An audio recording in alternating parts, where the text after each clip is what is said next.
Concedo a palavra à nobre senadora Vanessa Graziotin.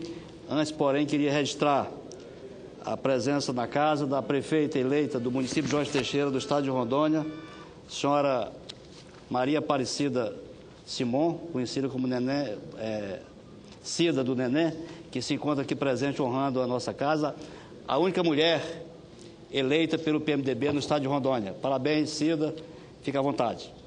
Concedo a palavra a Vossa Excelência, senadora Vanessa Graziotin. Muito obrigada, senador Tomás, e agradeço Vossa Excelência porque fizemos uma troca, o que me permite falar nesse momento. Muito obrigada, senador.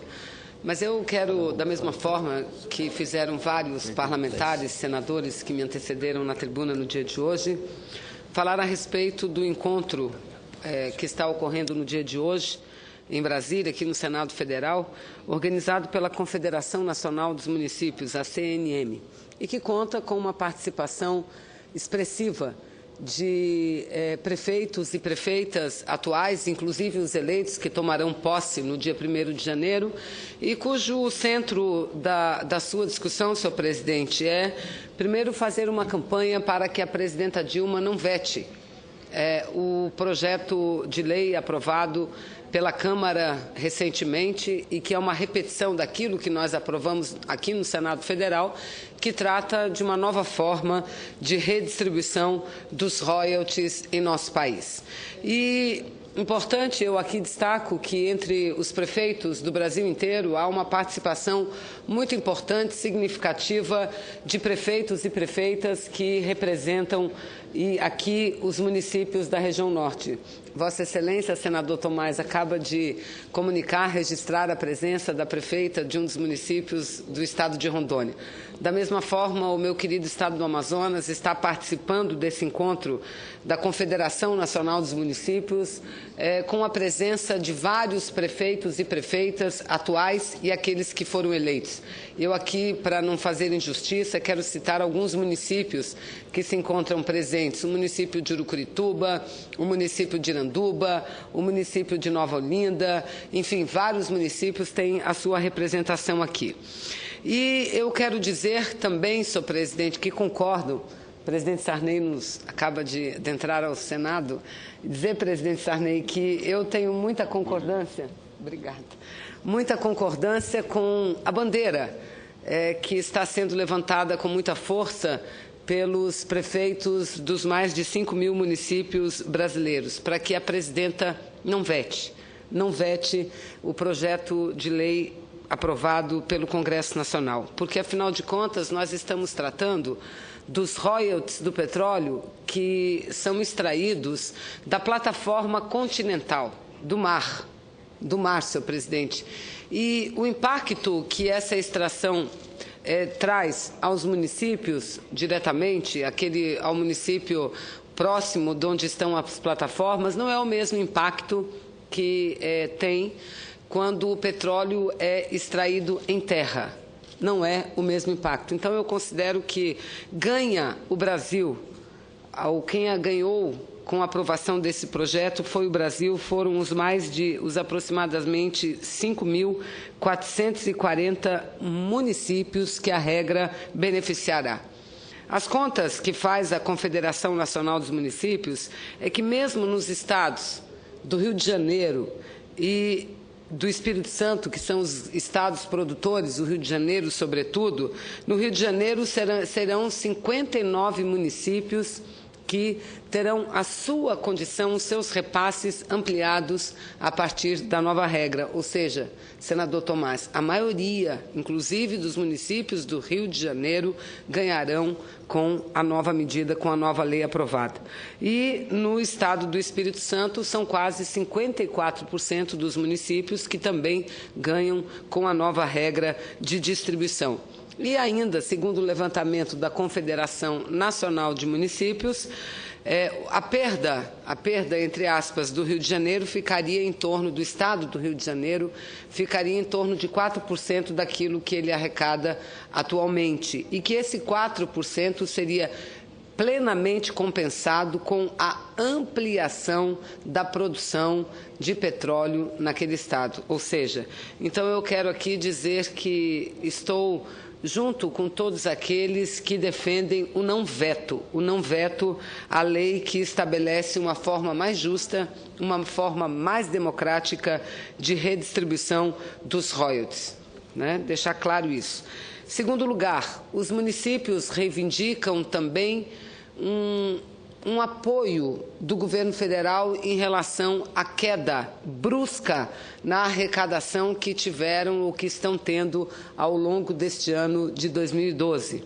Ocorre que, para fazer frente a uma crise econômica, que não é só uma crise econômica do nosso país, do Brasil, é uma crise econômica internacional, o governo central, o governo federal, acertadamente, quero registrar isso, senhor presidente, vem buscando minimizar os efeitos dessa crise, porque a crise reflete numa diminuição da produção.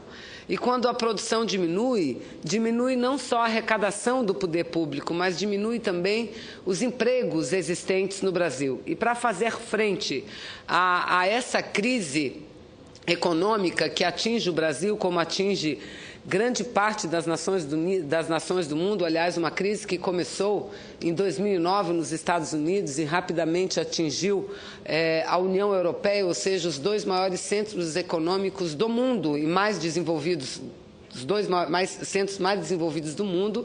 Isso refletiu em todas as nações do mundo. E o Brasil tem tido a capacidade de superar esse momento difícil. Agora, as medidas para a superação da crise econômica têm sido o estabelecimento de políticas de incentivos fiscais para vários segmentos do setor produtivo brasileiro. Está aí redução do IPI para a produção de carros, está aí vários benefícios para vários segmentos produtivos no Brasil inteiro, senhor presidente, parabéns de informática, enfim. E claro que a desoneração do setor produtivo, ou seja, a diminuição da cobrança de tributos, isso não é algo que atinge apenas as finanças do governo federal. Isso atinge as finanças dos governos estaduais, mas principalmente dos governos municipais, cuja grande parte desses, principalmente os nossos, não sei exatamente a situação do estado de Rondônia, mas o estado do Amazonas, a arrecadação que tem os municípios são recursos oriundos basicamente de repasses estaduais e repasses federais.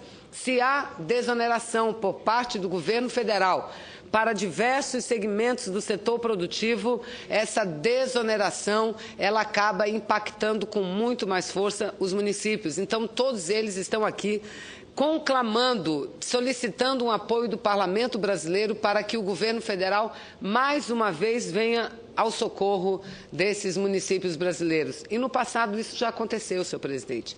Em outros momentos da economia brasileira, o governo federal, sensível que foi aos municípios, lançou mão de medidas, adotou medidas no sentido de levar o socorro aos municípios brasileiros. E o que nós queremos que aconteça agora é exatamente isso, que o governo federal providencie medidas, no caso, medida provisória, que é aquela que tem um efeito a partir da data da sua edição, que possa salvar ou pelo menos ajudar os municípios a passar por esse momento de muita dificuldade econômica e financeira. Para que os senhores tenham ideia, os 61 municípios do interior do meu estado, o Amazonas tem 62 municípios, a capital e mais 61 municípios no interior.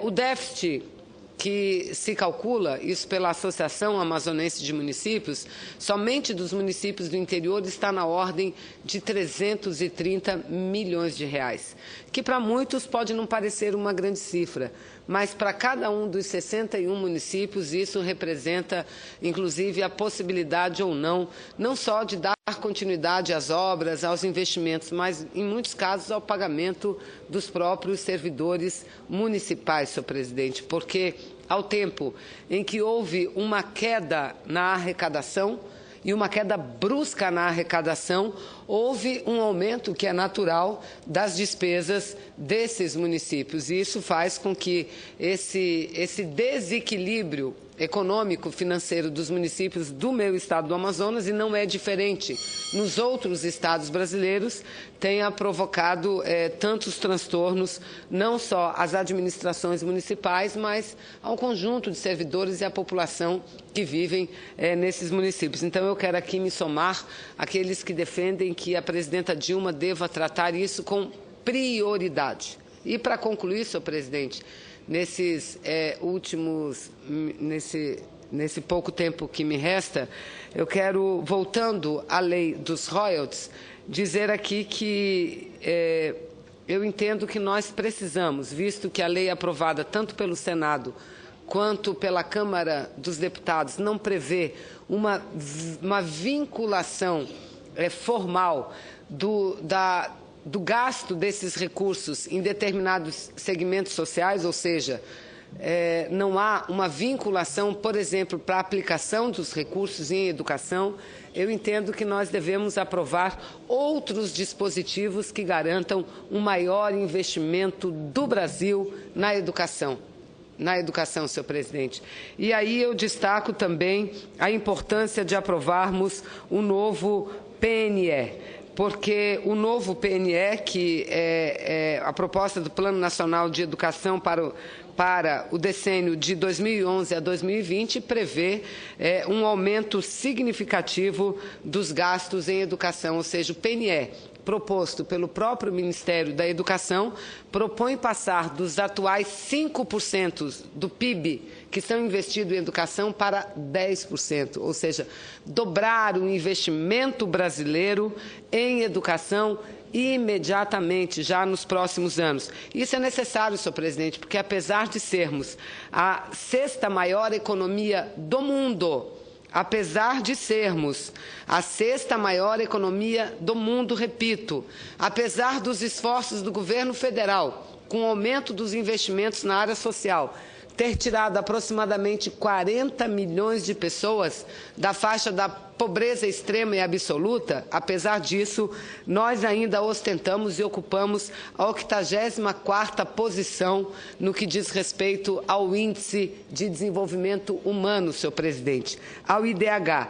E o que é o IDH, senão um indicador cuja medição se dá através de aferir a longevidade do povo de determinada nação, o nível de educação e da qualidade de vida. Portanto, saúde e educação têm um papel preponderante para a definição do IDH, ou seja, do Índice de Desenvolvimento Humano no nosso país. E, repito, nós não podemos continuar a ser a 6ª economia maior do mundo e 84º país em termos de IDH. Então, ampliar a aplicação dos recursos em educação é algo urgente para todos os brasileiros e todas as brasileiras. E aqui eu me lembro, senhor presidente, quero recordar que no mês de agosto desse ano foi a presidenta Dilma que reuniu-se com jovens líderes do movimento juvenil e estudantil brasileiro. E nessa reunião com os jovens, a presidenta Dilma colocou a sua opinião favorável a investir de forma mais significativa os recursos públicos brasileiros para o desenvolvimento em educação. Chegou àquela altura falar para os jovens da sua concordância, do seu apoio em vincular os recursos dos royalties do petróleo para que os mesmos sejam aplicados, pelo menos parte deles, exclusivamente em educação. Então, eu creio, senhor presidente, que todo esse esforço feito pelo governo federal eu aqui quero fazer um indicativo a todos aqueles que nos assistem, principalmente pela TV Senado, o IPEA, que é um instituto aplicado de pesquisa e economia do Brasil. O IPEA fez uma pesquisa e essa pesquisa aponta que a primeira década do século XXI, o avanço social no Brasil foi muito significativo e muito importante. Não apenas o nível de pobreza, de miséria diminuiu, mas aumentou também o número de empregos no Brasil e principalmente os empregos formais. E isso é importante. Então, nós precisamos seguir avançando nessas conquistas, senhor presidente. E hoje, seguir avançando nessas conquistas é, sem dúvida nenhuma, investindo massivamente na educação em nosso país. Não há. Todos os jovens brasileiros sabem que não há. Aliás, o povo do mundo todo, os povos sabem que não há nenhuma nação que tenha alcançado grau de desenvolvimento importante que não tivesse alcançado esse êxito sem investir massivamente, sem priorizar a educação. Então, eu creio que o Brasil está no caminho certo e para que a gente continue avançando ainda mais, é preciso que o Brasil invista pesadamente em educação. Isso é investir no presente, mas investir principalmente para um futuro melhor para a nossa gente, para o nosso querido povo brasileiro. Muito obrigada, senhor presidente. Obrigado, senadora Vanessa.